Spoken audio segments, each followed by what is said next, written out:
Damos inicio con la mesa intitulada Pueblos Originarios e Interculturalismo Jurídico, que estará integrada por el maestro Esteban Bartolomé Segundo Romero, por la maestra Lourdes Díaz Nieto, por el doctor David Figueroa Serrano y por el maestro Ricardo Tránsito Santos, de quienes se leerá su síntesis curricular. El maestro Esteban Bartolomé Segundo Romero es licenciado y maestro en Antropología Social por la Universidad Autónoma del Estado de México, asesor técnico pedagógico y lingüístico en el Instituto de Educación para los Adultos, tallerista de lengua mazahua, conferencista y ponente en eventos a administradores, intérprete y traductor en la Procuración y Administración de Justicia. La maestra Lourdes Díaz Nieto es egresada de la licenciatura en Antropología Social de la Universidad Autónoma del Estado de México y maestra en Antropología y Estudios de Cultura en la Universidad Autónoma del Estado de México, coordinadora de Asuntos Indígenas en el Ayuntamiento de Villa Victoria y actualmente se desempeña como presidenta del área de docencia en Antropología Aplicada en la Facultad de Antropología, así como en Antropología Jurídica en la misma facultad. El doctor David Figueroa Serrano es doctor en Ciencias Humanas, profesor investigador de tiempo completo en la Facultad de Antropología de la Universidad Autónoma del Estado de México, miembro del Sistema Nacional de Investigadores Nivel 1 y miembro de la Red Iberoamericana en Investigación en Imaginarios y Representaciones CLACSO. Asimismo, es miembro de la Cátedra Internacional de Interculturalidad y Pensamiento Crítico. El maestro Ricardo Tránsito Santos es licenciado en Derecho por la Facultad de Derecho de la Universidad Nacional Autónoma de México y maestrante del posgrado en Filosofía de Ciencia de la misma universidad. Experto en pueblos indígenas, derechos humanos y cooperación internacional por la Universidad Carlos III de Madrid. Secretario de Vinculación del Seminario de Investigación sobre Sociedad del Conocimiento y Diversidad Cultural. Recibimos con un fuerte aplauso a los integrantes de esta mesa.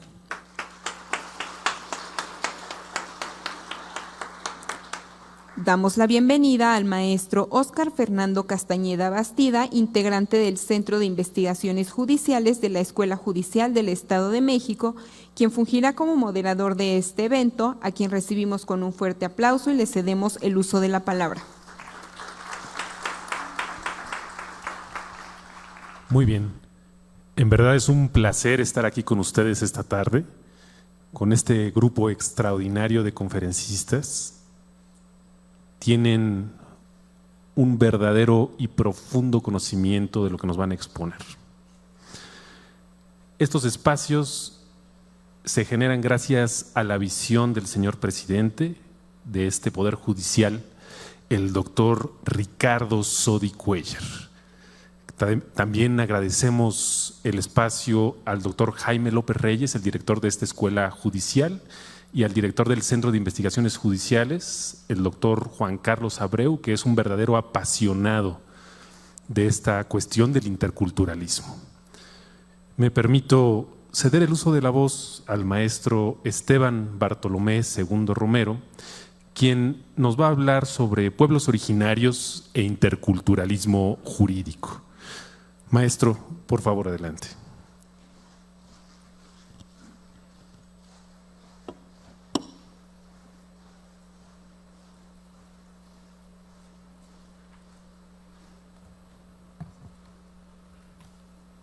Yasma Teshe Tsehi, Shkide, Qualiowa, Puika, Honduilahak, Rizen Quatsehi, Nehri Ungo Pohot, Coizon Kehi. Esclareciente sea el día para todos ustedes. Saludos en las 5 lenguas indígenas del Estado de México. Agradezco atentamente la invitación y el espacio que me dan para participar en este evento, al que consideramos una ventana más que se abre para los pueblos indígenas, por la inclusión, en la escucha de sus voces, como pueblos diversos en lenguas y culturas, para hablar acerca de la forma de cómo conciben y llevan a cabo sus prácticas jurídicas los pueblos indígenas desde una perspectiva intercultural. En el marco del Congreso Nacional de Interculturalismo Jurídico, se recurre a la forma de concebir y la visión acerca de las prácticas del derecho indígena, desde el enfoque y fundamentos paradigmáticos del interculturalismo.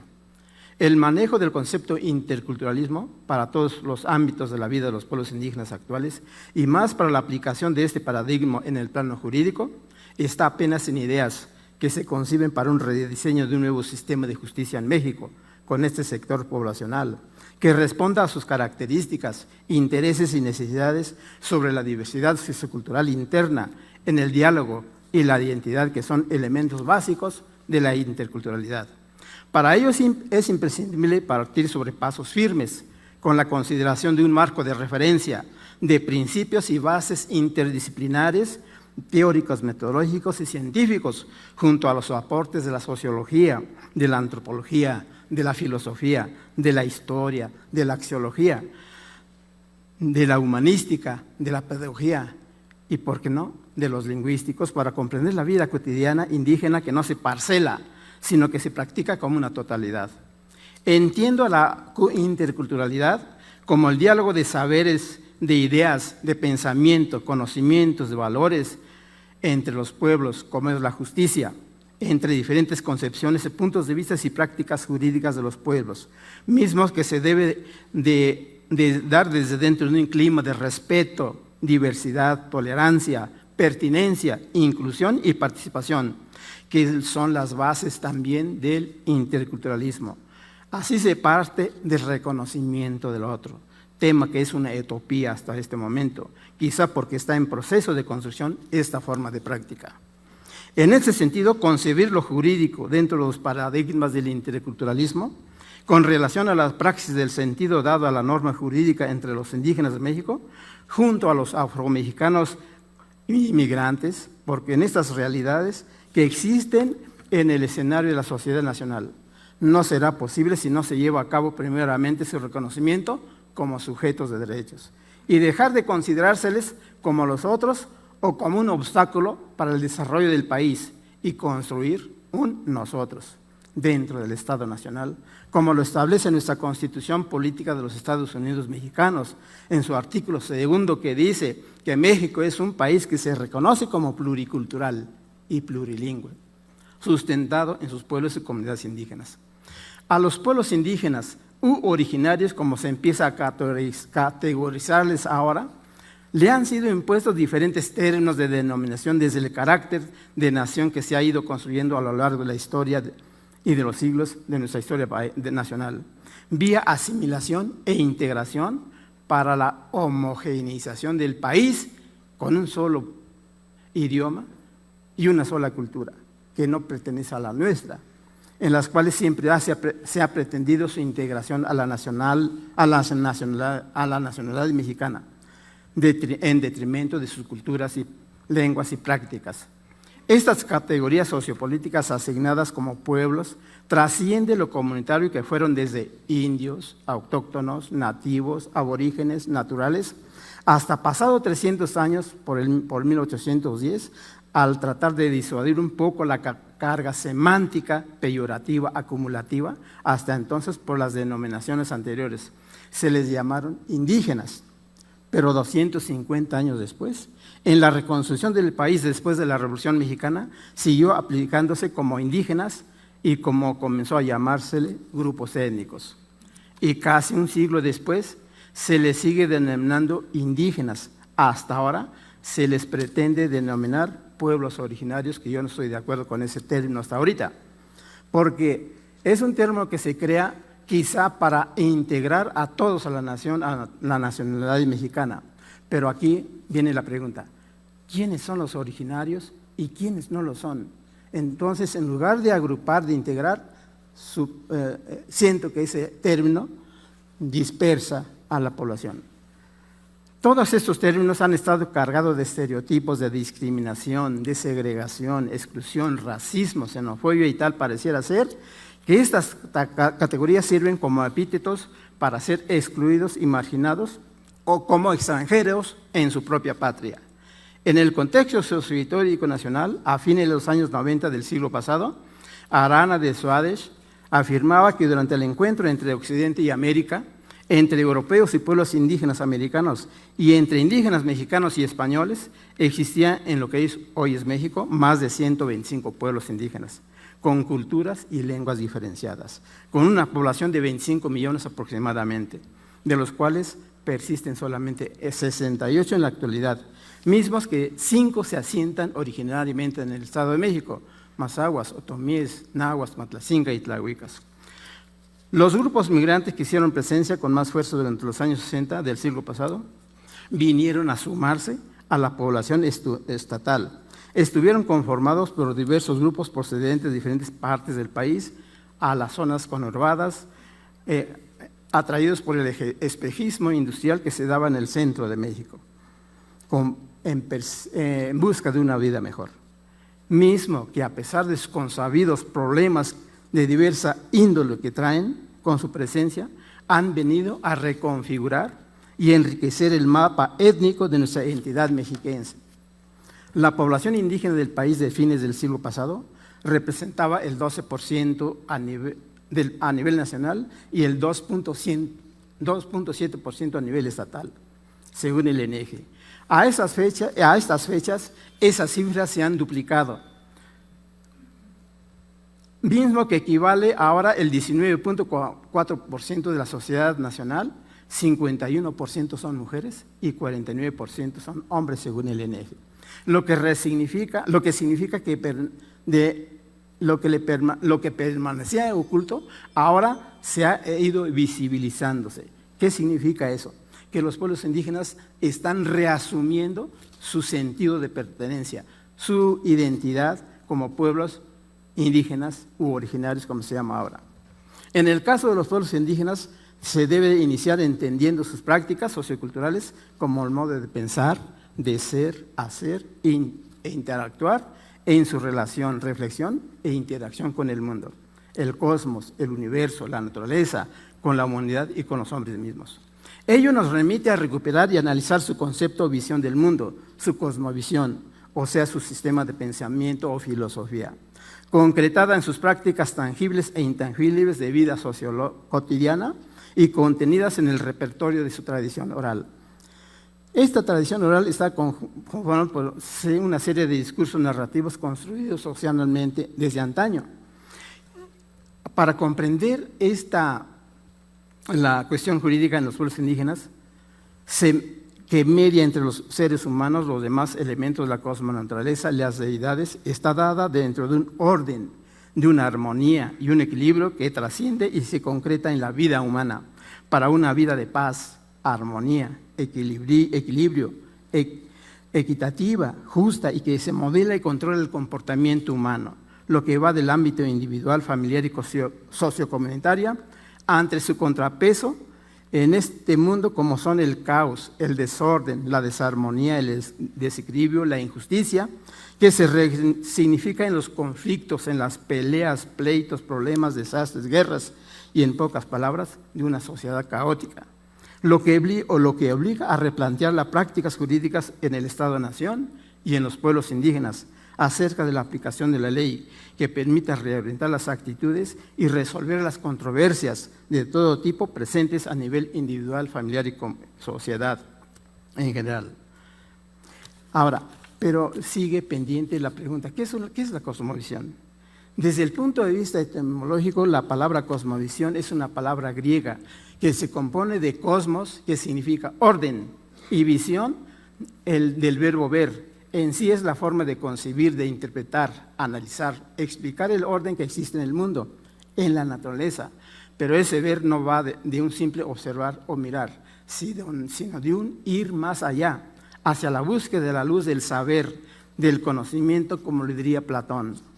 Todos los pueblos de la tierra poseen su forma particular de concebir y practicar su cosmovisión. En ese sentido, les voy a comentar acerca de un mito de creación. Cómo desde los mitos de creación nosotros sustentamos nuestra palabra. En los tiempos primigenios, narro, existieron un hombre y una mujer. Los primeros dioses creó el mundo. Los primeros dioses. Dios creó al mundo en un espacio con un aspecto deforme. Pero ellos tuvieron a 4 hijos.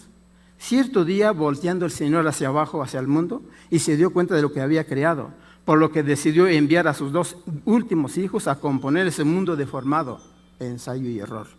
Al llegar a la tierra, esos 2 hijos se convirtieron en sendas, enormes serpientes, cascabeles, que comenzaron a circundar a la tierra poco a poco, durante este apretujamiento, la tierra tiene vida, emitía quejidos lastimeros, que son los lloridos de la llorona. Lo conceñó poco a poco hasta dividirlo en 3 niveles. El nivel supramundo, la morada positiva, donde moran los dioses positivos, donde hay abundancia de alimentos, existe la vida, y en medio, el nivel intermedio, es el mundo donde vive el hombre, y el inframundo es el mundo inferior, donde hay sombra, siempre hay sombra, hay negatividad, hay lo negativo, ahí existe la muerte. Entre estas dos fuerzas contrapuestas va transitando el hombre. El hombre de manera armónica, en paz, equilibrada, siempre con respeto hacia la naturaleza. El hombre se ubica en estas 2 fuerzas contrarias. En ese posicionamiento camina y se guía entre una vida armónica, equilibrada, ordenada, pacífica, ante una vida de desarmonía, desordenada, caótica, entre los cuales conviven y interactúan los seres humanos. Desde esta visión, la persona, la familia y la comunidad y la sociedad procura practicar una vida de paz, evitando las desavenencias entre sus miembros. A partir de la construcción aplicada de las normas orales, manifestadas en los usos y costumbres para el control del comportamiento humano, se hace presente su majestad, la palabra oral, que adquiere por sí misma un enorme valor y se le da mayor peso y una alta responsabilidad. Adquiere mucha relevancia dentro de la vida cotidiana y comunitaria para la resolución de conflictos y controversias. Por lo tanto, la observación de las prácticas jurídicas por usos y costumbres dentro del derecho indígena o derecho consuetudinario es concebida como un ir al médico para el enderezamiento de la salud, para la curación de nuestras enfermedades, de la vida, que en Mazahua le decimos Kwanzak, enderezamiento de vida. Con el cura o el sacerdote para el enderezamiento de nuestra alma o del corazón, resignificado en el concepto de Kwanme o Kwanmepu, y ante un jurista como ustedes para el tratamiento de ambas causas, enderezamiento del corazón, del alma y la vida.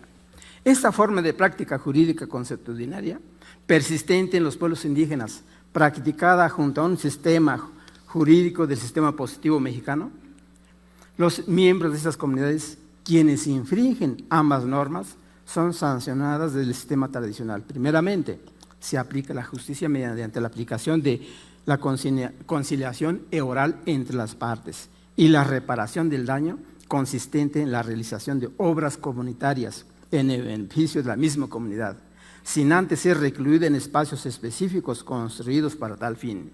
Y los casos de mayor delito se canalizan a las autoridades municipales y hasta las más altas autoridades del Estado, conforme al peso del delito cometido. El discurso legal indígena no está dado por su carácter oral y escrita, sino por la eficacia y adecuación a las necesidades y a los requerimientos inmediatos de la familia y los miembros de las comunidades. Sobre esto se sientan las bases para el proceso de recuperación y reconstrucción o construcción de un sistema normativo indígena para la resolución de los conflictos dentro de un sistema intercultural jurídico de resolución de controversias en la administración y procuración de justicia dentro del Estado mexicano. La legalidad del Estado es parte del horizonte jurídico indígena, promovido por los agentes del Estado, que han estado introduciendo el conocimiento de las leyes a través de las autoridades indígenas, como 2 espacios de poder asimétrico. Por otro lado, las comunidades indígenas no han sido simples receptoras de estas normas jurídicas del Estado, sino que las ha adoptado, las ha adaptado y aplicado conforme a las circunstancias e intereses, o bien se han resistido a ellas. sin dejar de permear sobre ello la cosmovisión indígena. Dentro de este contexto, es imprescindible que el Estado-Nación se reconfigure para que se rediseñe y se construya un nuevo proyecto de nación, con un nuevo sistema jurídico que se reconozca que está constituido por diversos referentes que vive y se desarrolla dentro de esta diversidad de pueblos, con expresiones culturales y lingüísticas diferentes. Asimismo, esta diversidad social, cultural, étnica, lingüística que presenta al país deje de ser considerado un obstáculo para el desarrollo del país mismo, sino como una riqueza sociocultural, lingüística e identitaria que profundiza sus raíces en miles de años, no de 500 años para acá, y lo que hace que México sea políglota ante el mundo y único en el mundo, pero diverso en su interior, que vive y convive dentro de un estado multicultural, plurilingüe e intercultural. Por lo tanto, nosotros como mexicanos, nos duela, aunque no sabemos de vivir en la diversidad, no tomamos en cuenta al otro, a los diferentes, no los sabemos escuchar, por lo tanto no sabemos vivir y convivir dentro de esa diversidad. A partir de lo expuesto, aquí se precisa, se hace presente y se presenta el enfoque intercultural para concretar ese diálogo de saberes en el ámbito jurídico indígena junto al Estado-Nación. Comprender el paradigma del interculturalismo jurídico en el medio indígena será a partir de que se rediseñe el sistema jurídico mexicano mismo que se propone aquí. Muchas gracias a todos por haberme escuchado.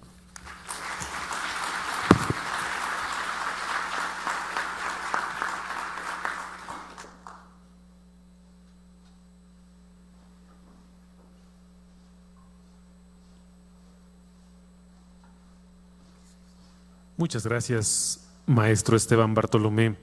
A continuación vamos a escuchar a la maestra Lourdes Díaz Nieto con el tema Las mujeres indígenas ante la justicia comunitaria en Cuetzalán del Progreso, Puebla. Adelante, maestra, por favor. Gracias.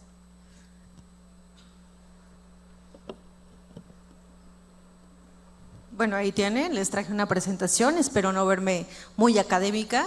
Les voy a presentar el avance de una investigación que estoy realizando, es en Cuetzalán del Progreso, Puebla, esto es en la Sierra Norte de Puebla, específicamente en una comunidad que se llama San Miguel Sinacapan. Bueno, como bien les decía, es el avance de una investigación. A lo largo de la presentación ustedes pueden ir observando, bueno, ahí tienen la foto, es una panorámica, después ahí tienen al interior del templo católico de San Miguel Sinacapan. ¿Por qué elegí este tema de investigación? Es un tema que a mí me llama mucho la atención porque habla de cómo las mujeres se enfrentan al proceso comunitario de justicia y cómo están resignificando a partir de esta idea de la interculturalidad la justicia en varios ámbitos.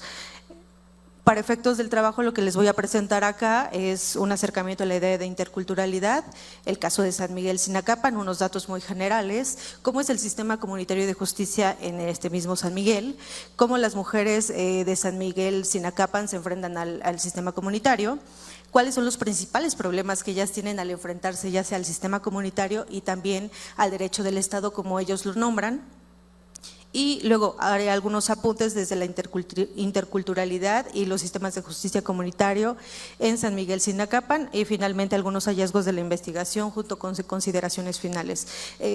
Esta foto anterior es emblemática, bueno, es una panorámica del lugar, también funge como centro de reunión donde la gente se junta para resolver problemas, algunas situaciones que tengan o que incumben a toda la comunidad, y ese es otro lugar también emblemático donde la gente se reúne, principalmente las mujeres. Bueno, ahí tienen, yo trato de mostrarles acá qué es la interculturalidad. Seguramente la gente que ya me antecedió pues tiene una idea muy general, muy centrada de lo que es la interculturalidad. Aquí les pongo que desde mi perspectiva y en el caso de la antropología, pues es una diversidad en el sistema de justicia, así podremos entenderlo, y también se puede comprender como una herramienta descriptiva y analítica desde el momento en que hay el cruce de estos dos sistemas de justicia. También podemos concebirla como un ensamble que se percibe mediante la articulación de diferentes grupos, en este caso la comunidad nahua de San Miguel Sinacapa, y del resto de la población, y que interactúan en constante cambio. Acá lo más importante de la interculturalidad, me parece, es que es una forma de juntar a dos sistemas de justicia que convergen. No pueden estar aislados, se tienen que mezclar y uno no puede estar por encima del otro. Bueno, y también, según este autor Dietz, pues la interculturalidad presenta relaciones asimétricas en relación con sistemas normativos legales. Las mujeres, cuando estuvieron conmigo haciendo trabajo de campo, porque para llegar a estos puntos, los antropólogos hacemos trabajo de campo, que es ir allá donde se suscitan los hechos, escuchar de viva voz y mirar la perspectiva que tiene la población. Pues ellas decían que sienten en ocasiones, estoy usando textualmente sus palabras, sienten que están en una desventaja por no saber las leyes del Estado y aventajadas con su misma comunidad porque sí se las saben. Entonces lo que quieren o quisieran ellas plantear es poner en un diálogo estos dos tipos de sistema, ¿no? Ahí les puso un mapa de ubicación de Cuetzalán del Progreso.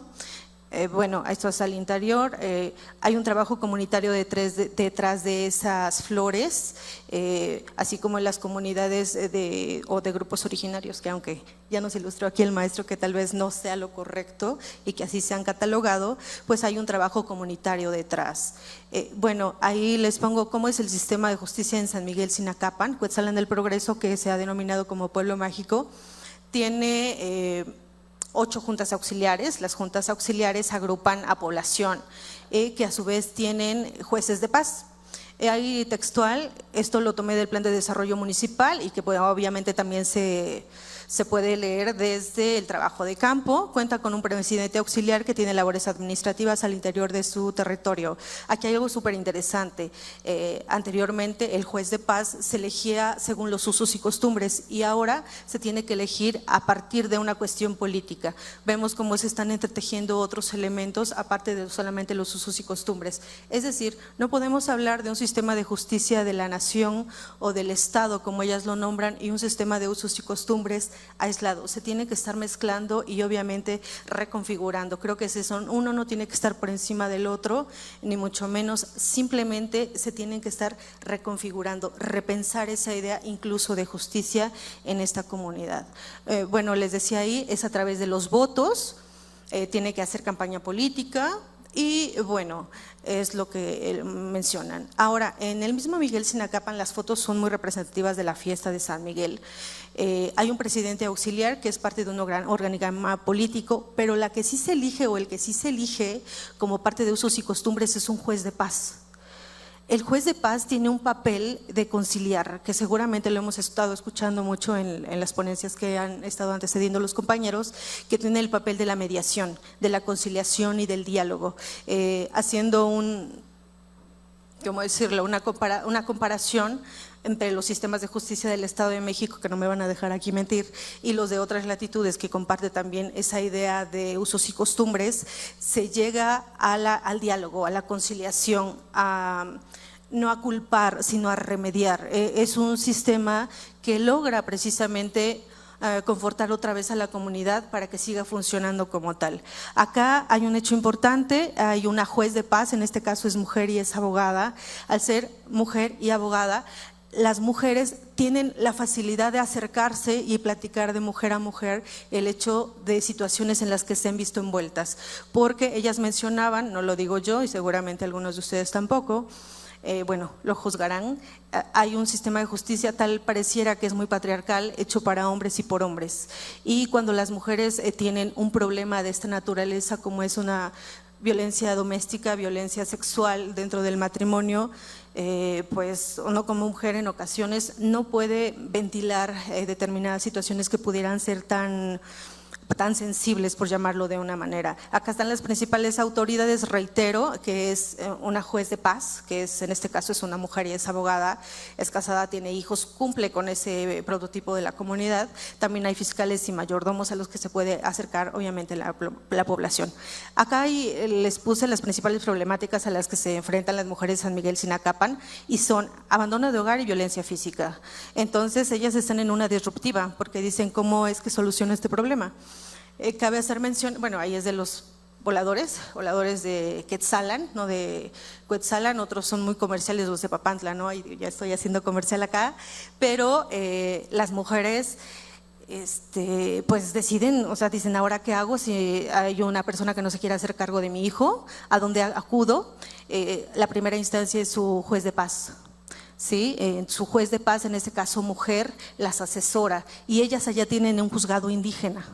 El juzgado indígena que tiene más de 20 años en actividad, pero en algunas ocasiones ellas dicen que no logra cumplir las expectativas que ellas pudieran tener, porque todavía se están encaminando las personas que están ahí, se están certificando, se están guiando, están aprendiendo y están aprendiendo en el proceso, pero en el proceso pues también ellas aprenden, ¿no? También la violencia física, les decía, ellas comentaban, los temas que podemos decirle a un juez de paz anterior a la jueza de paz es: mi marido me golpeó, y a la mujer sí le pueden decir, oye, pues es que me pegó, o sea, a más detalles, ¿no? Entonces, celebran ellas que hayan elegido, incluso que ellas tengan el voz y voto para poder elegir a una jueza de paz. Pero no por eso deja de ser usos y costumbres, y no por eso dejan de lado el derecho positivo. Entonces yo creo que ahí es algo muy, muy interesante que les quiero compartir. Acá llegan la violencia doméstica, reitero, hay un juez de paz que llegan a una conciliación, un acuerdo a través del diálogo, que eso es muy importante, y ellas tienen una institución que se llama CAMI, la Casa de la Mujer Indígena. La Casa de la Mujer Indígena ha albergado a cientos de mujeres que sufren ese tipo de violencia y que en algún momento, por ser un sistema patriarcal, no podían contarla, no querían contar el tipo de violencia que tenían. Entonces, una institución, CAMI, pues se acercó para albergar ese tipo para esas mujeres que han sido violentadas y que les dan acompañamiento psicológico, de talleres, incluso les dan trabajo cuando no tienen y demás. Y ha sido una figura súper importante para ellas. No es el empoderamiento, ellos lo dicen, no estamos empoderadas, es una revalorización de lo que significa ser mujer en un contexto de globalización, ser mujer indígena, ser mujer violentada, pero ser una mujer que sí está siendo reconocida. Esto no es parte de un discurso de género ni mucho menos, reitero, estoy usando algunas ideas que ellas me dan. Acá, después de CAMI, es mejor llegar a un acuerdo porque las denuncias no proceden como ellas esperan. Dicen que se tardan mucho. Hablan de ese trámite engorroso, ¿no? De que venga, imagínense, San Miguel Sinacapan, tienen que pagar 30 pesos de ida, 30 pesos de vuelta, para que les digan, no, ahorita no procede. Y venga el miércoles, entonces son 4 días a la semana que tienen que ir y venir, y prefieren a veces dejarlo por ese proceso engorroso. Y creo que no me van a dejar mentir acá, no solamente es esa latitud, comparten datos, esa información en otros lugares. El proceso es muy tardado y algunas no acuden por miedo. Hay una cosa que se llama estigma social.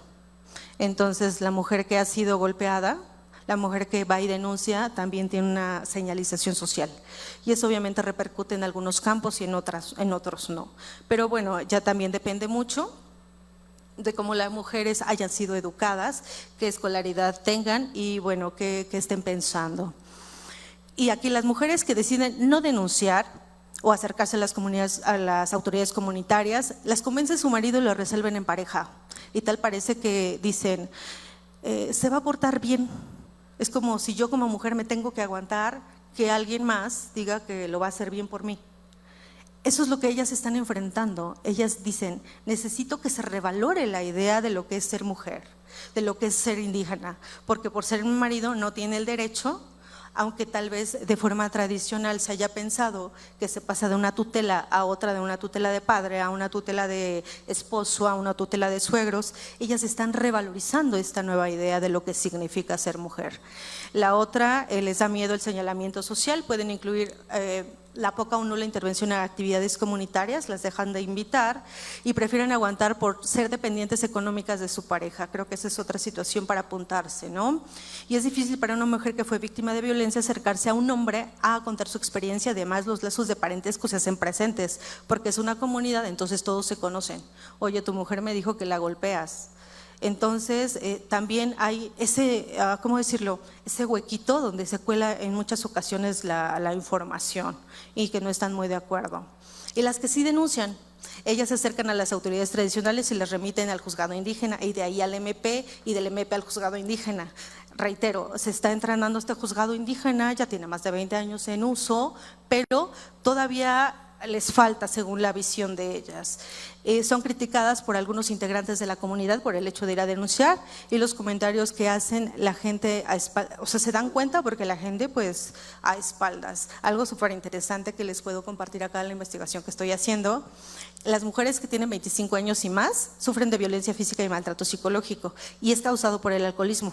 Hay un alto índice de alcoholismo en la comunidad y las menores de 25 años solo por abandono de hogar y embarazos no deseados. Es decir, cambian las temáticas de acuerdo a la edad. Y yo creo que ese es un dato para apuntarse porque desde cuestiones jurídicas no se puede generalizar, menos en el derecho consuetudinario, no podemos generalizar a estas alturas de la vida. Me atrevo a decir, ojalá no me malentiendan acá, que se tiene que pensar la idea de la interculturalidad desde otras esferas y no podemos generalizar, reitero, porque estamos viviendo en entornos totalmente distintos. Y bueno, ahora, ¿cómo resuelven las mujeres? Ahora el gobierno les da dinero por un hijo y ser madre soltera, ¿no? O madre sola. Entonces, pues han tenido apoyos de programas sociales y los hijos están en la crianza de los abuelos. Creo que no es un único caso y no es solamente en comunidades indígenas o no sé, originarias como se ha nombrado. Y en casos que se tiene la idea, en ambos casos, cuando una mujer ha sido violentada, allá les dicen que es una mujer dejada, no dejada de que la haya dejado su pareja, sino que se deja maltratar. Entonces es un estigma, fulana es dejada, ¿no? Esa es otra. Y los cambios, esto es, yo creo que una de la parte rica de mi trabajo de investigación, que la participación de la mujer en la comunidad y el reconocimiento que se le otorga, por ejemplo, a través de ser una jueza de paz. Y que la gente, los hombres que habían estado al mando por muchísimo tiempo, ahora las reconocen. Y sí porque tiene la preparación, sí, pero porque también es oriunda, sí porque también es mujer. Y las mujeres han aplaudido eso. Reitero, no es un empoderamiento, simplemente es repensar la idea. Y acá también la mujer en la vida política municipal, ya tienen cargos municipales, practican la exogamia, eso los antropólogos lo… ya vi mi tiempo, quisiera seguir un poquito más. Las mujeres practican la exogamia y al practicar la exogamia, que es casarse fuera del lugar donde viven, entonces hay un cambio de ideas también, como un refresh, ¿no? La gente tiene otras perspectivas, está en otras latitudes, se dedica a otras cosas y eso yo siento que también ayuda. Y también los cambios han sido visibles a través de la escolaridad y la profesionalización misma. Ya nada más les comparto, ahí tantito. ¿Sí? Gracias. Bueno, acá yo lo compaginé con una autora que se llama María Teresa Sierra, que es de las buenasasas en antropología jurídica, que cuando tengan tiempillo le hago un comercial a la doctora, pues podamos estarla revisando. Y bueno, lo tomo textual: defender sus derechos, discutir sus costumbres y repensar las formas tradicionales de ser mujer, porque las mujeres que denuncian no dejan de tener usos y costumbres. Simplemente están repensando esa idea y las mujeres generan espacios para participar en su comunidad, son mayordomas, son fiscales, entonces pueden tener algún cargo público y esa idea de mujeres subordinadas y opresión de género, en el me dejó, él se va a portar bien, era lo que más hacían hincapié ellas. Y las mujeres se enfrentan a unas poderosas ideologías de género arraigadas desde la tradición, ¿no? Y la diversidad cultural permite a las mujeres indígenas construir una propuesta liberadora para reinventar sus identidades étnicas de género y redefiniendo el derecho indígena sin tener que encerrarse en el discurso fijo de la tradición. Reitero, estamos en este proceso de interculturalidad y no niegan la tradición, pero ofrecen una mirada fresca de su actuar en los sistemas de justicia comunitarios para generar puentes. Yo creo que esto es lo más importante, ¿no? Generar puentes entre el derecho del Estado y los usos y costumbres. Es decir, se apuesta por la construcción de una justicia intercultural. Ellas, sin siquiera saberlo, tal vez en cuestiones teóricas, están llegando a la interculturalidad. los principales hallazgos, con esto me calmo. Las mujeres frente a un modelo patriarcal, sí, pero ahora revalorizando la idea. Subordinación, la aceptación del maltrato, ya se va a portar bien. Ellas decían, es que no se tiene que portar bien. O sea, me tiene que dar mi lugar. Y eso no lo voy a hacer si es que yo no exijo que se revalore la idea de ser mujer. Modelo sexogenérico de subordinación y pasar de una tutela de padres a esposos, suegros y cuñados cuando los maridos son migrantes. Y bueno, ahí está lo que ya les estuve platicando, lo de las mujeres dejadas, la juez de paz y demás. Y bueno, igual en las consideraciones teóricas. Muchas gracias.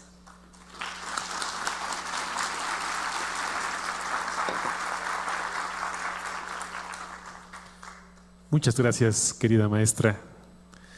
A continuación, el doctor David Figueroa Serrano nos hablará sobre los sistemas normativos indígenas y el peritaje antropológico. Adelante, doctor, por favor. Muchas gracias por la invitación. En esta plática quiero abordar tres elementos centrales. Uno, justamente cómo hemos llegado al tema de la interculturalidad y cuál fue, digamos, el problema central de los sistemas del Estado-Nación. Posteriormente, daré referencias generales de los sistemas normativos indígenas para ir cerrando con lo que son los fundamentos del peritaje antropológico.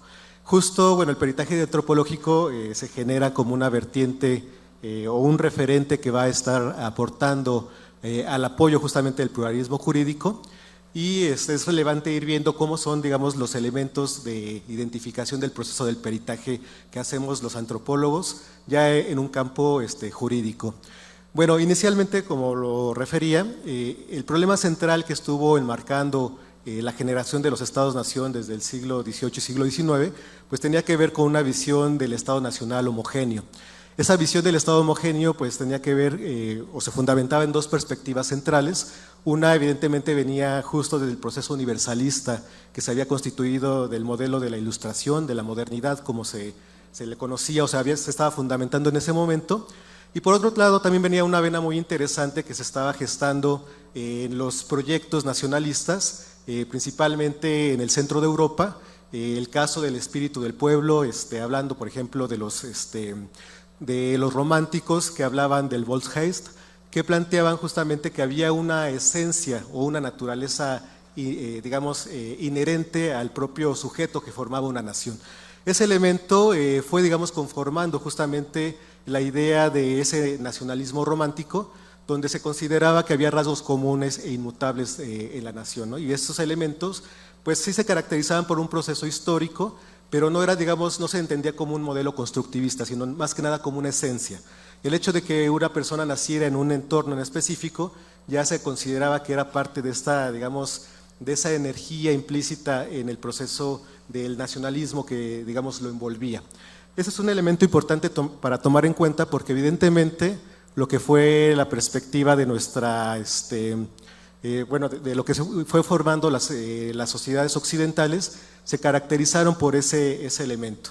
Ese espíritu nacional pues fue conformando la idea de la homogeneidad, la fue definiendo, la fue moldeando, y cada vez esa característica fue negando en cierta medida lo que era diferente, lo que era, digamos, diverso. No había posibilidad, por lo menos en un sentido ideológico, a la aceptación de los grupos minoritarios, estaban, digamos, siendo inmiscuidos en un proceso de adoctrinamiento, por decirlo así, y en gran medida ese proceso pues generó muchas transformaciones y sobre todo afectó en gran medida lo que eran los sectores que estaban siendo subordinados a lo que era el modelo de los estados nacionales. En esta misma lógica, como ustedes saben, empieza a surgir la idea de la sociedad nacional. De hecho, a veces el concepto de sociedad nacional se sigue utilizando y es un concepto que, bueno, es funcional, sin embargo, a veces no nos permite ver justamente la característica de la diversidad que está implícita en las sociedades. No solamente es ver que, digamos, se fue generando el sentido de la homogeneidad versus el sentido de la diversidad, sino también cómo se iba, digamos, consolidando ese elemento.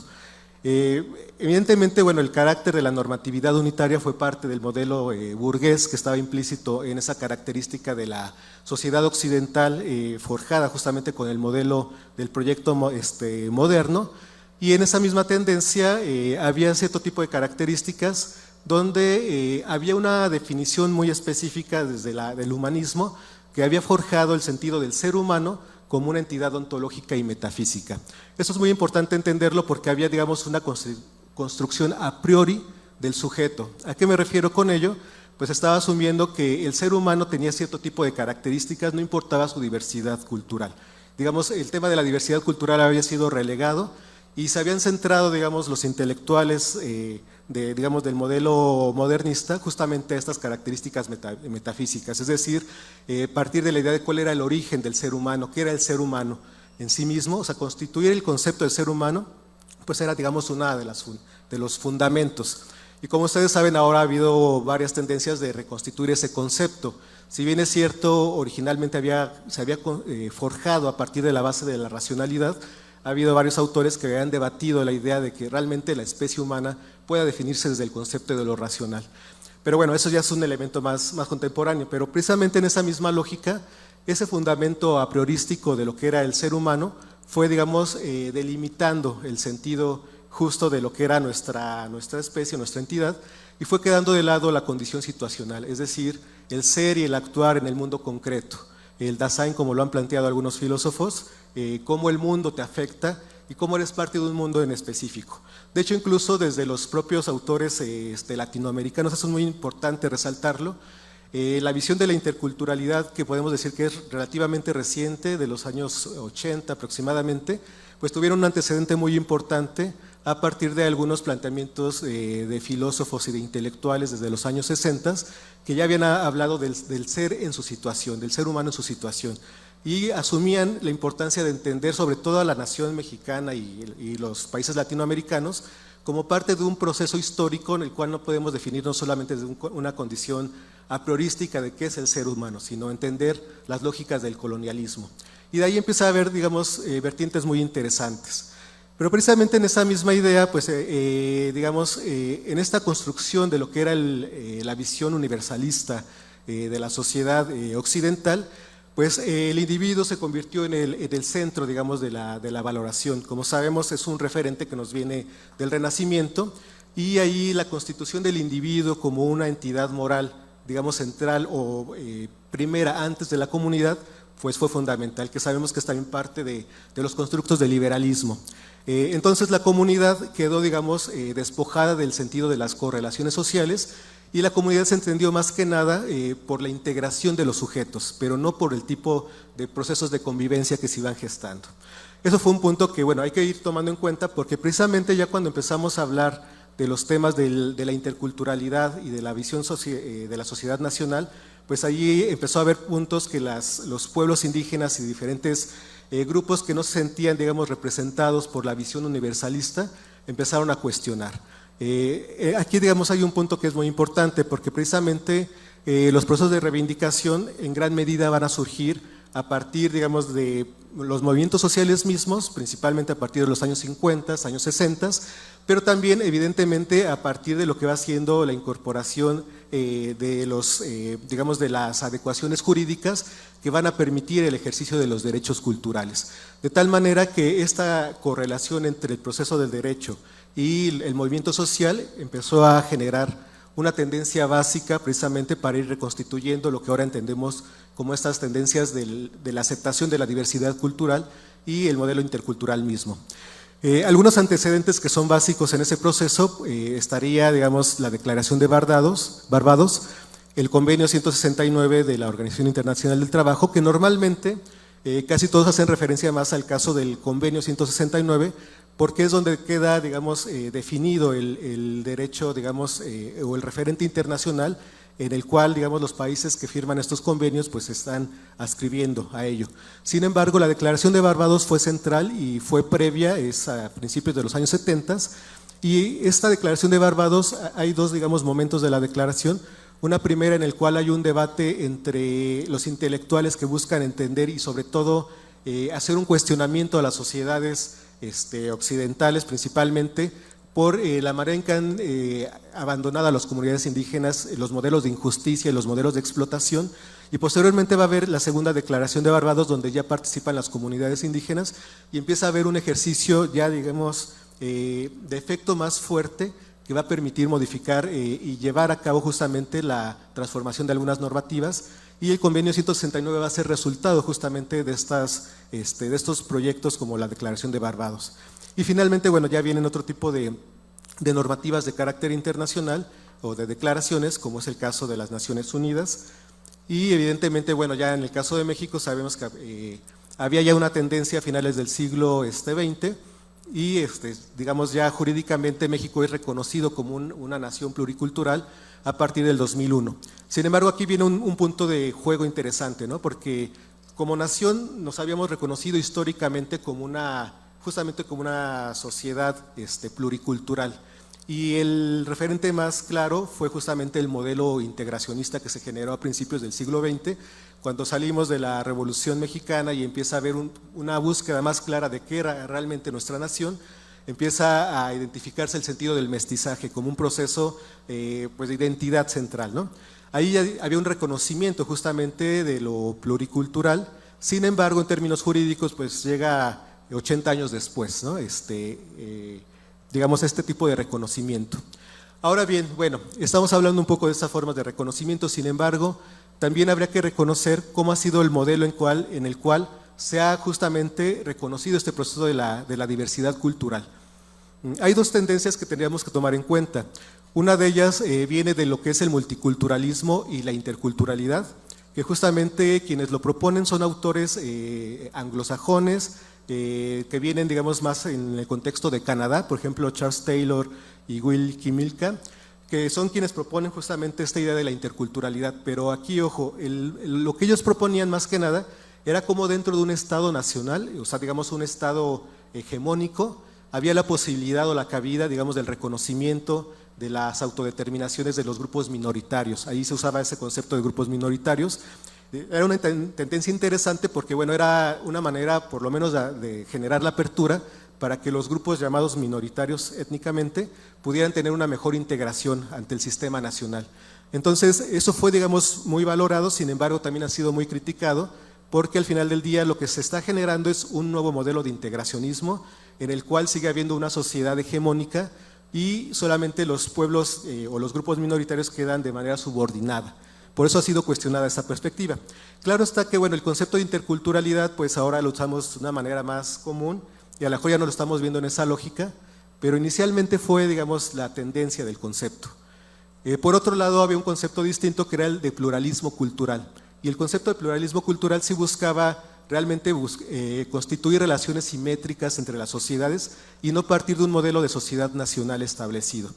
El modelo de pluralismo cultural justamente constituía la ruptura de los conceptos de minorías étnicas para integrarlos a otro tipo de procesos, y justamente este tipo de modelo ha sido muy funcional o ha tenido la tendencia en el carácter político dirigido hacia lo que son los estados plurinacionales. O sea, en el caso de México, aunque nos definamos como nación pluricultural, seguimos siendo un estado-nación. Pero los modelos de estado plurinacional, por ejemplo, como en el caso de Bolivia, lo que está haciendo es la integración justamente de los grupos indígenas o grupos afrodescendientes también a los sistemas políticos en igualdad de condiciones, o por lo menos esa es la tendencia. Entonces, bueno, esta diversidad de conceptos, aunque digamos no es lo central, pero sí es importante ver que exponen dos posturas y que justamente esas dos posturas tendríamos que irlas, digamos, valorando, analizando, para ver realmente de qué manera estamos integrando el proceso de reconocimiento de los sistemas normativos indígenas. Justamente en esta idea de los sistemas normativos indígenas ha habido varios conceptos que se han utilizado para, digamos, definirlos. Inicialmente se hablaba de usos y costumbres, posteriormente se empezó a hablar de sistemas consuetudinarios y ya más recientemente se definieron como sistemas normativos indígenas. Ese cambio de concepto también ha sido muy importante porque ha dado otro tipo de valor y de posicionamiento justamente a lo que es las estructuras de derecho que tienen las comunidades indígenas, y ha dado un parteaguas para el reconocimiento y sobre todo el diálogo de lo que es con, digamos, el modelo jurídico nacional con los sistemas normativos de las comunidades indígenas. Algo que es importante también para ir tomando en cuenta es que los sistemas de organización comunitaria no se limitan solamente a los aspectos normativos. De hecho, son, digamos, modelos centrales que implica ir viendo cómo funcionan precisamente para la readecuación o la estructuración de procesos muy específicos, por ejemplo, como es la distribución de diferentes bienes, entre ellos los bienes naturales, que han servido justamente para el beneficio de la conservación ambiental. Es un tema muy importante porque, bueno, ahora justo que estamos en un punto muy crítico de la situación ambiental, el cambio climático, etcétera, se ha reconocido a nivel internacional que la mayor biodiversidad existe justamente gracias a los pueblos indígenas, porque sus modelos de protección no es que tengan una visión ambientalista como la veríamos desde el sentido occidental, sino que sus sistemas normativos, el ejercicio que tienen sobre la naturaleza y la percepción sobre la naturaleza genera una visión no de recurso natural, sino más que nada de convivencia con el entorno, y eso ha permitido justamente la biodiversidad. Son puntos que por eso tenemos que tomar en cuenta no solamente desde el carácter normativo, sino en un ejercicio mucho más amplio. Y bueno, además de ello, los derechos comunitarios son transversales en diferentes aspectos, en la dimensión cultural, en el desarrollo económico, ya decíamos la propiedad comunal y la continuidad territorial, que eso es un punto central. Hace un momento abordábamos la idea de que en la visión del derecho occidental, el sujeto, el ser humano como individuo quedó, digamos, implícito antes de la propia comunidad, ¿no? Bueno, ha habido ya cambios, evidentemente, sin embargo, para las comunidades indígenas el concepto de comunidad va a ser central porque hay procesos éticos básicos que generan también relaciones de reciprocidad y de responsabilidad. ¿Ya se me acabó el tiempo tan rápido? Bueno, ya no, bueno, voy a cerrar con esto y nada más comento algo rapidísimo del peritaje. Por ejemplo, Carlos Tello hablaba de ciertas similitudes de los sistemas normativos tradicionales, que son coincidentes para muchos pueblos indígenas a nivel nacional. Él hablaba de que las autoridades de los pueblos indígenas son designados en un ámbito que no es secreto sino público, además de que son elegidos por voto comunitario, no nominal. Tienen su retribución no es económica sino principalmente por prestigio. Entre sus actividades hay una correlación entre lo religioso y lo profano, por eso es importante verlo como un referente transversal. Y bueno, las tradiciones y costumbres no se han modificado trascendentalmente, es lo que consideraba Carlos Tello en su momento. Bueno, quisiera nada más ir haciendo referencia al peritaje antropológico. El peritaje antropológico lo voy a hablar digamos de manera muy general, para no quitar más tiempo a la siguiente ponencia, pero bueno, el peritaje antropológico, precisamente con estas tendencias del reconocimiento del pluralismo jurídico, empezó a ser necesario ver o entender por qué los sujetos actuaban de una u otra manera a partir no solamente de sus nociones psicológicas, sino también de sus visiones culturales. En ese momento entra en escena justamente el concepto del peritaje antropológico, que en diferentes partes de Latinoamérica tienen conceptos distintos, aquí en México le llamamos así, pero en otros lados le llaman el experticio, etcétera, ¿no? El punto es que el peritaje antropológico lo que busca no es definir si el sujeto actuó bien o mal, o sea, el perito antropólogo no tiene que juzgar el acto, sino tiene que apoyar al proceso judicial justamente para definir si el actuar corresponde a un proceso culturalizado. Es decir, tenemos que dar los elementos o las herramientas para que los jueces puedan tomar decisiones a partir de la información cultural que se le está otorgando. Y ese proceso se tiene que generar evidentemente con la investigación de campo, pero aquí hay muchos elementos que son significativos. Nada más un minutito más, porque esta parte sería importante.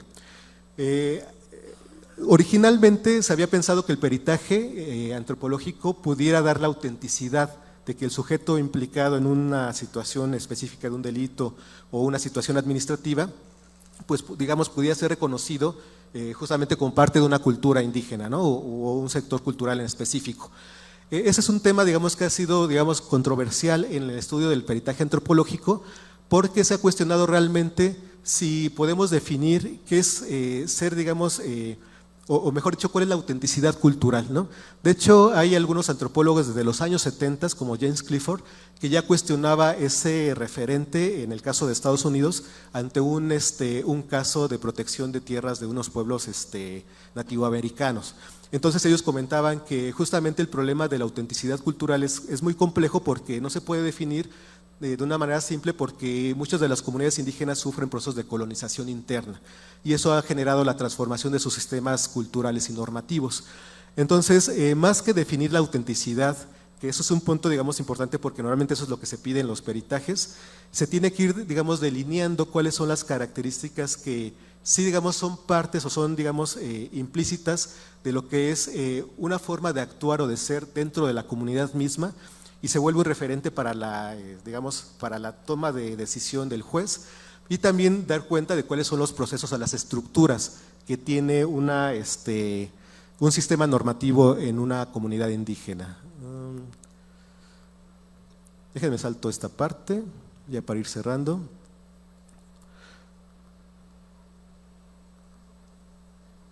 Bueno, aquí nada más voy a decir rapidísimamente los puntos a tomar en cuenta en el peritaje. Justamente, bueno, no todos los usos y costumbres o no todas las costumbres son jurídicas, ese es un punto básico. A veces puede caer en ese error cuando alguien hace un peritaje antropológico y asuma que bueno, es que la gente actúa de tal o tal, una u otra manera, pero no toda costumbre se vuelve jurídica por sí mismos. Tenemos que ver cuáles son los procesos estructurados que sí tienen un arraigo histórico que nos definen realmente si hay una constitución o una referencia normativa detrás de ese proceso. Pensemos así, nada más lo digo este pequeño ejemplo y ya voy cerrando. El caso de la trata de mujeres, que en algunos lugares, ustedes saben, ha habido casos recientes, por ejemplo en Guerrero, donde incluso dentro de la comunidad se quería justificar como parte de los usos y costumbres, ¿no? Los matrimonios arreglados, etcétera. Y se logró demostrar justamente a partir de los peritajes antropológicos que pues eso no era parte de la estructura del sistema consuetudinario de las comunidades, sino que fueron formas de proceder de ciertas personas que quisieron ampararse en el modelo de usos y costumbres, pero evidentemente no lo era. Entonces, eso es una parte que es muy importante para el ejercicio del peritaje antropológico, tomar en cuenta esas características, bueno, identificar cuáles son las autoridades indígenas, cómo es el proceso de defensa de los implicados dentro de las comunidades, cómo se identifica la vinculación con los abogados, el derecho estatal, etcétera. Bueno, ya cierro con esto, había otras cosas más, pero justo ya se nos acabó el tiempo. Agradezco mucho la oportunidad.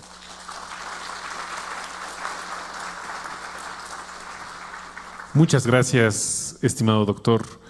A continuación, escucharemos al maestro Ricardo Tránsito Santos con el tema Una aproximación intercultural del proceso de justicia en Ciudad de México, estudio de caso desde las violaciones al derecho a la autodescripción y la lengua propia. Adelante, doctor, por favor. Muy buenas tardes a todas y a todos. Gracias por estar el día de hoy aquí con nosotros. Agradezco al doctor Ricardo Sodi, al doctor Juan Carlos Abreu, a Óscar también. Muchas gracias por la invitación y por estar aquí el día de hoy. Yo les presentaré un estudio de caso a partir de bueno, una recomendación que hicimos en la Comisión de Derechos Humanos de la Ciudad de México. Y bueno, para contextualizar un poco el asunto, ¿no? Al menos hasta noviembre de 2015 se hablaba que la población indígena que estaba en centros de reclusión a nivel nacional era de 8,412 personas, ¿no? Tanto en el fuero común como en el fuero federal. En relación con un aspecto de género, el 97% de las personas eran hombres en relación con el 3% que son mujeres. En este contexto y trasladándolo únicamente a la Ciudad de México, pues la Ciudad de México es la megalópoli, es la ciudad que representa a nuestro país y tiene ciertas condiciones de contextualidad y de ubicación, pero al final de cuentas existen, es una ciudad también de tránsito, es una ciudad donde se migra y es una ciudad tanto de destino como de tránsito, como de salida de personas que migran, ¿no? Y ante esto tenemos que tomar en cuenta que el 5.2% de la población de la Ciudad de México se reconoce como una persona indígena. Parte de esto pues tiene que ver con que a través de un estudio que se hizo en la Secretaría, bueno, cambió de nombre y ahora es Secretaría de Cultura, algo así, en la Ciudad de México, antes era SEDECO, se identificaron que se hablan en la Ciudad de México 55 de las 68 lenguas indígenas distribuidas en todo el país o reconocidas en el país, ¿no? De esto, pues tenemos que hablar que estas 68 agrupaciones lingüísticas se dividen en 364 variantes aproximadamente en todo el territorio, ¿no? ¿Cuál es el punto en relación con este énfasis en las variantes lingüísticas?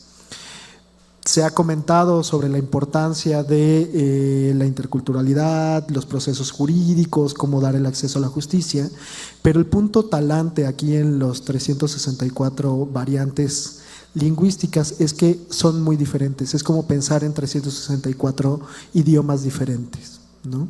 Aunque sea una comunidad, aunque la persona que esté en un proceso de justicia señale que es parte de una comunidad mije, que es parte de una comunidad zapoteca, dependiendo de cada una de las regiones y cada una de estas variantes va a ser muy diferente el énfasis y las necesidades de cada una de estas personas. En la Ciudad de México, algunas de las violaciones habituales que tiene la población indígena en la ciudad, pues es la discriminación por su pertenencia a un pueblo o comunidad indígena, es alguna de las violaciones más fuertes, la falta de información en relación con sus derechos humanos, la insuficiencia de oportunidades laborales desde donde vienen y en la Ciudad de México, la falta de una educación bilingüe que sea institucionalizada, hasta donde yo sé, no existen, siendo una ciudad donde convergen 55 de las 68 variantes lingüísticas, pues no existe una escuela bilingüe para esas personas, sobre todo los niñas, niños y adolescentes que vienen en esos procesos de migración. Acceso a la salud pluricultural, realización de estudios de interculturalidad y de contexto en la Ciudad de México, pues es algo que no sucede. Durante el proceso de violaciones durante el sistema de procuración de justicia, pues vemos que se divide al menos en estas 4 zonas muy importantes, ¿no? La detención, el proceso ante el Ministerio Público, el proceso ante el juzgado y la llegada al centro de reclusión. Y podemos ver que aquí las violaciones a los derechos humanos que se realizan, pues es la falta de un intérprete o un traductor en alguno de los casos durante las diferentes etapas de este procedimiento. La otra puede ser la falta de determinar cuáles han sido, de tener un defensor que también hable la lengua indígena. Asimismo, las escasas visitas familiares que pueden suceder y la falta de una red de apoyo para afrontar un proceso dentro de un proceso penal, ¿no? La falta o la deficiencia en la atención médica recibida al interior de los centros de internamiento, la falta de perspectiva de género e interculturalidad, entendida de una manera un poco diferente, que ahorita comentaré, dentro del proceso jurisdiccional, así como la falta de un acceso a la justicia por la propia pertinencia cultural que es necesaria. En este sentido, y detectando esta serie de situaciones a través de una serie de casos, la Comisión de la Ciudad de México, o en ese momento del Distrito Federal, realizó o publicó esta recomendación, la 3/2018, que habla de las violaciones al derecho a la defensa adecuada con perspectiva pluricultural y al derecho a la autoadscripción de las personas indígenas en los procesos penales. Y justamente en relación con esto que platicábamos en un primer momento, la detección fue que dentro de estos 4 momentos que existe o que una persona indígena pasa de la detención hasta el centro penitenciario, pues existe una serie de violaciones a los derechos humanos en relación con el debido proceso, al menos de estos agentes del Estado que se detectaron, ¿no? En un primer momento, en el momento de la detención, es la policía auxiliar o en su momento la policía de investigación, dependiendo cuál sea el delito que se persigue. Dentro del Ministerio Público, el propio personal del Ministerio Público, la policía de investigación que continúa realizando actuaciones y los asesores jurídicos. Mientras que en el juzgado, pues es la persona juzgadora que se encuentra, el juez, la secretaría auxiliar, etcétera, así como los asesores jurídicos. Y en el final de la cadena, pues tenemos al personal administrativo del centro de reclusión, del penal, y los custodios. ¿Qué es lo que se detectó aquí? No sé, no señala. El punto es que en cada una de estas etapas, pues existe una falta de una perspectiva intercultural para poder realizar un diálogo entre diferentes. Yo lo explico desde la filosofía de la ciencia, que es desde una comunidad epistémica diferente. Cada uno de nosotros pertenecemos a una comunidad epistémica en donde tenemos ciertos valores, principios, formas en las que nos comunicamos, y a través de eso pues generamos ciertas prácticas con las que nos comunicamos y realizamos esto. Una de las tesis centrales que yo establezco es que existe en cada pueblo y comunidad indígena, a través de diferentes prácticas, pues generan comunidades epistémicas variables, ¿no? A la hora de que una persona de una comunidad indígena que migra a la Ciudad de México es detenida por algún delito realizado o adjudicado por la autoridad, pues se tiene que hacer una serie de esfuerzos estatales para que exista una comunicación y una transferencia de prácticas, de comunicaciones entre ambas comunidades epistémicas. Eso es lo que no sucede, ¿no? Y entonces una de las situaciones principales que se realiza aquí es que pues durante todo el trayecto de una persona desde la detención hasta el centro penitenciario, o si se queda en alguno de los escaños intermedios, pues existen todas esas violaciones que les mencionaba hace un rato, ¿no? Una falta de comunicación porque no existe un intérprete que le pueda dar una adecuada asesoría en relación con lo que está sucediendo dentro del proceso. Defensores, que la Defensoría Pública es la principal autoridad que acoge todos estos casos y que al final de cuentas pues tampoco tiene una capacidad operativa para poder tener intérpretes de cada una de estas 364 variantes lingüísticas, que es la parte medular.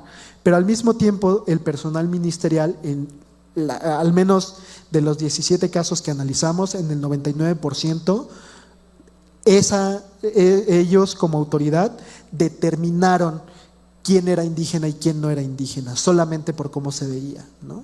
Si a la hora del interrogatorio les decían, ¿cómo te llamas? Fulanito. ¿Cuántos años tienes? Tales.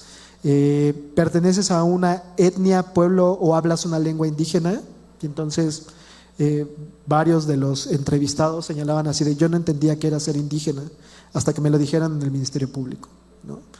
Ese tipo de situaciones pues genera una serie de vulnerabilidades para todo lo que es el proceso al final del camino, ¿no? Porque si es una categoría que no entiendes, que no comprendes, que no está, no que no la entiendas, sino que no está en tu marco conceptual en el que te desarrollas, pues al final de cuentas es como de, ¿cómo sabemos que somos mexicanos, no? ¿Cómo sabemos que somos del Estado de México? ¿Cómo sabemos que somos de Toluca, ¿no? O sea, esa serie de situaciones, al final de cuentas, probablemente no nos las preguntemos hasta este momento que las enunciamos y no sabremos cómo responderlas precisamente. Y bueno, en términos jurídicos, algunos de los estándares que nos ayudó a recomendar a la Ciudad de México, al Poder Judicial, a la Defensoría, al ¿cómo se llama? A la autoridad del Ministerio Público, pues fue utilizar las reglas de Brasilia, ¿no? En donde establece que, bueno, cuando existe una situación de vulnerabilidad, las personas necesitan de un estándar reforzado en donde el Estado debe de adoptar condiciones distintas para que esta vulnerabilidad se vea reducida lo mayor posible. Y bueno, la Suprema Corte también señaló o ha señalado que la autoadscripción, que es el que yo, ustedes, cualquier persona pueda señalar que es una persona de un pueblo o comunidad indígena, pues tiene que ver con cada uno de nosotros. La autoridad no es quien tiene que determinarlo. Y en este sentido, una parte fundamental que argumentaron en algún momento, en algunos de los casos, lo que sucedía es que la persona señalaba que era indígena hasta el juez, ¿no? Hasta la etapa ante el juez que se iba a dictar la sentencia. Y eran en las audiencias previas a que se dictara sentencia, ¿no? En muchos de los casos era por situaciones muy diversas, ¿no? Porque ya estaban las personas dentro del reclusorio en prisión preventiva y la propia asesoría que se daban entre internos ayudaba a decir, oye, pero pues tú señalaste que eras una persona indígena, tuviste un abogado que te llevara algún intérprete, no, jamás, ¿no? Entonces era, señálalo ante el juez, ¿no? En el ministerio, y muchas de las situaciones fue que el Ministerio Público argumentaba que en ningún momento la persona había señalado que era indígena. Por lo tanto, no se le tenía que juzgar como una persona indígena, porque no lo nombró en el momento que fue la detención, ni ante el Ministerio Público, ni nada de eso. La Suprema Corte lo que dice es que, pues justamente, ante esta vulnerabilidad y estas diferencias que pueden existir, pues durante todo el procedimiento jurisdiccional se puede, o la persona tiene el derecho a señalar su autoadscripción, ¿no? En otros casos lo que fue es que existieron defensores sensibles, los cuales pues ayudaron a las personas a señalar que ellos eran de una comunidad indígena, su contexto, etcétera. Y bueno, una parte de la propuesta que nosotros establecimos y al final de cuentas sigue todavía que es una, junto con el INALI que pudimos presentar, es la modificación de los formularios dentro de la Procuración de Justicia. Una parte de la administración de justicia en este país es que es muy mecánica, ¿no? Y eso mecánico, porque son muchos los casos, pues lo que ayuda es a invisibilizar este tipo de situaciones. Entonces, esta parte de llenar el formulario que hace el Ministerio Público, que hacen los defensores, que se hace en el juzgado, que se hace en la parte del centro de reclusión, pues tiene mayor o menor tiempo para realizarse. Entonces, pues uno de los puntos es quitar algunas de las palabras que podrían complejizar que una persona se autoadscriba, ¿no? Como es, ¿eres originaria de qué lugar? ¿Perteneces a un grupo étnico? ¿Hablas alguna lengua? Ese tipo de preguntas, si no lo hacemos nosotros aquí en la mesa, sería incluso complicado responderlas, ¿no? Entonces, bueno, para concluir, fueron estas algunas de las propuestas: cambiar el formulario, realizar análisis de contexto de la vulnerabilidad de las personas que llegan al Ministerio Público y bueno, realizarlos más adelante, creación de áreas enfocadas en pluriculturalidad dentro de cada una de las dependencias y pues esto al final del camino incluye una asignación de recursos, ¿no?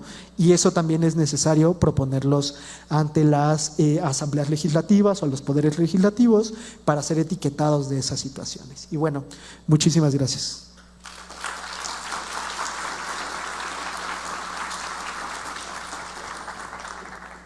Muchas gracias, estimado maestro Ricardo Tránsito. Muy bien, pues para finalizar, me permito hacer referencia a las palabras del maestro Esteban Bartolomé. Me pareció muy interesante la definición que él nos presentó de interculturalidad, que es un diálogo de saberes, un diálogo de ideas, un diálogo de pensamientos. Y eso me hizo recordar una parte de un libro de la historia del nombre de México, del Fondo de Cultura Económica, donde hace una narración muy interesante. La historia que se encontró un investigador en unos códices, donde se narra la vivencia de una deidad que vivía en la zona de Nayarit con su madre. Y la deidad le dice a su madre: madre, ahora vuelvo, ahorita regreso. Dice el códice que pasaron 400 años y el hijo no había regresado. Ese ahorita se extendió muchísimo tiempo. Entonces, ¿a qué quiero hacer referencia? Que ese diálogo de ideas, de pensamientos, de saberes, no nos es ajeno. Está vivo en nuestro actuar diario. Estoy seguro que cualquiera de ustedes ha utilizado el ahorita. Ahorita regreso, ahorita lo hago. ¿Sí se dan cuenta? Esa interculturalidad, ese diálogo, necesitamos concientizarlo. En ningún otro lugar del mundo encontramos la utilización de esa expresión como en México. Donde ustedes vayan, ahorita es ahorita. En México, el ahorita, desde que lo utilizaba aquella deidad, ¿sí? Fíjense esa herencia que tenemos. Entonces, para cerrar, como diría Bonfil Batalla, es acercarnos a ese México profundo y alejarnos de ese México imaginario. Entonces no me queda más que agradecer su participación, agradecerles el conocimiento que nos han brindado el día de hoy y agradecer a nuestro público su amable atención. Muchas gracias.